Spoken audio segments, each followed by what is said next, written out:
ഇത് പേടില്ല. ഉസ്താദ് ചിലപ്പോ ഉദാഹരണത്തിൽ പറയലുണ്ട്, ഇത് പേടില്ല. എന്തെന്നോ, ബാപ്പാന്റെ കട ഉണ്ട്, ബാപ്പാക്ക് കോടിക്കണക്കിന് കട. അപ്പൊ മക്കൾ എന്ത് ചെയ്തു? ഏറ്റെടുത്തു.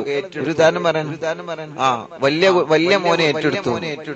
അപ്പൊ ആൾക്കാര് പറഞ്ഞു, നല്ല കഥ. വലിയ മോന് ബാപ്പാനിലേക്കാളും കട. വലിയ മോനെ ബാപ്പ മരിച്ചപ്പോ ബാപ്പാന്റെ കട ആരേറ്റെടുത്തു? പറയും, ആരേറ്റെടുത്തു? വലിയ മോനെ ഏറ്റെടുത്തു. അപ്പൊ ആൾക്കാരൊക്കെ ചിരിച്ച. എന്താ ചിരിച്ചത്?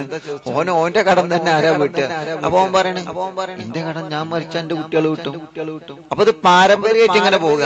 ബാപ്പാന്റെ കടം മോന്റെ കടം എന്റെ മോനെ, ഞാൻ മരിച്ച എന്റെ മോൻ വീട്ടിക്കോളും, ഓൻ മരിച്ച ഓന്റെ ഇതിങ്ങനെ കൊടുക്കണ പരിപാടിയൊന്നുമില്ല, കടം കൊടുത്ത് തീർക്കണ പരിപാടിയൊന്നുമില്ല. ഇതിങ്ങനെ പാരമ്പര്യമായിട്ട് ഇങ്ങനെ പോവുക. അങ്ങനെ പാരമ്പര്യമായിട്ട് വിടാൻ പറ്റിയ സംഗതിയല്ല കടം. കടം വാങ്ങിയോ കൊടുത്തു വീട്ടണം. എല്ലാരോടാ പറയണത്. നിക്ക് പോവല്ലി എല്ലാരോടാ പറയണേ. കടം വാങ്ങിയ കൊടുത്തു വീട്ടണം.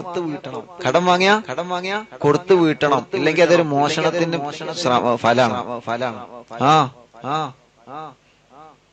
കടം വാങ്ങിയാലേ ചില ആൾക്കാരെ കേൾക്കാതെ പോകണ്ടോന്നുണ്ട്. ഒന്നുകൂടി ഉറക്കെ പറയണോ? കടം വാങ്ങിയ കൊടുത്തു വീട്ടണം കേട്ടോ. അത് സ്വർണ്ണാണെങ്കിലും പൊന്നാണെങ്കിലും ₹1 ആരോടൊന്നും കാര്യമില്ല. ₹1 തന്നെയാണ്. കൊടുത്തു വീട്ടണം, കടം വീട്ടണം, വീട്ടിയേ പറ്റൂ. അള്ളാഹു തൗഫീഖ് ചെയ്യട്ടെ. കടങ്ങളൊക്കെ അള്ളാഹു വീട്ടി തരട്ടെ. വീട്ടാനുള്ള വഴികൾ അള്ളാഹു നമുക്ക് തുറന്നരട്ടെ. മനസ്സിലായോ? വീട്ടാനുള്ള വഴികൾ അള്ളാഹു നമുക്ക് തുറന്നരട്ടെ. നബി സല്ലല്ലാഹു അലൈഹി വസല്ലം തങ്ങളെ മുന്നിലേക്ക് ഒരു മയ്യത്തിനെ കൊണ്ടുവന്നപ്പോ മുത്തുനബിയോട് നിസ്കരിക്കാൻ പറഞ്ഞു. നബി തങ്ങൾ നിസ്കരിച്ചില്ല. എന്തേ നിസ്കരിക്കാഞ്ഞത്? അള്ളാഹുവിന്റെ റസൂൽ പറഞ്ഞു, ഈ മയ്യത്തിന്റെ മേലിൽ കടമുണ്ട്, അതുകൊണ്ട് കടം ആരെങ്കിലും ഏറ്റെടുക്കാതെ ഞാൻ നിസ്കരിക്കൂല. അപ്പോഴാണ് ഒരു സ്വഹാബി പറഞ്ഞു, നബിയേ ഞാൻ ഏറ്റെടുത്തോളാം കടം, തങ്ങൾ നിസ്കരിക്കും. ഏറ്റെടുത്തോളാം എന്ന് ഒരാൾ പറഞ്ഞപ്പോഴാണ് നബി സല്ലല്ലാഹു അലൈഹി വസല്ലം തങ്ങൾ നിസ്കരിച്ചത്. എന്നിട്ട് കേൾക്കണോ? 2 ദിവസം കഴിഞ്ഞപ്പോ സ്വാബിയെ കണ്ടപ്പോ നബി തങ്ങൾ ചോദിച്ചു, അല്ല മയ്യത്തിന്റെ കട ഏറ്റെടുത്തിനല്ലോ വീട്ടിയോ? അപ്പൊ എത്രയാണ് അതിന്റെ ഗൗരവം?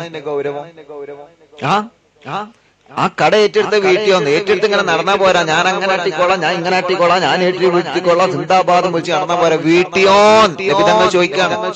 അപ്പൊ കടം ഖബറിൽ വലിയ തീയ. കേട്ടോളി, ചരിത്രം വരുന്നുണ്ട്. അല്ലാഹുവേ, അങ്ങനെ നിസ്കാരം കഴിഞ്ഞതിന് ശേഷം പിന്നെ പിന്തിപ്പിക്കുന്ന പരിപാടിയില്ല. പിന്നെ കൊണ്ടുപോവുകയാണ് പള്ളിപ്പറമ്പിലേക്ക്, നമുക്ക് തയ്യാറ് ചെയ്ത് വെച്ച ഖബറിലേക്ക്. കണ്ടില്ലേ, നിങ്ങൾ മരിച്ചു എന്നറിഞ്ഞാൽ ആദ്യമായി മക്കൾക്ക് ഫോൺ വിവരം കൊടുത്താൽ